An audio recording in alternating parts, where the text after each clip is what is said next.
दिल्लीमध्ये AI summit सुरू आहे आणि गलगोटिया विद्यापीठाने चीनचा चोरून जो काही टेक्निकल यांत्रिक श्वान बनवला आणि तो भारतीय बनावटीचा आहे हे खोटं सांगून प्रधानमंत्री सरकार भारताची जी काही चेष्टा स्वतःची करून घेतली, आज जगभरातले सगळे देश भारतावर आणि मोदी साहेबांच्या धोरणावर हसतायत.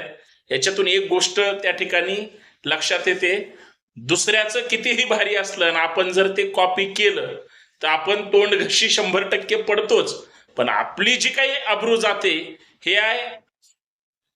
हे सगळं एआय समिट वरून आणि सगळ्यात महत्वाचं गलगोटिया विद्यापीठाच्या फालतूपणामुळं दिल्लीतील एआय समिट जे काही प्रदर्शन सुरू आहे त्याची आबरू निघाली. एवढंच या माध्यमातून सांगायचंय.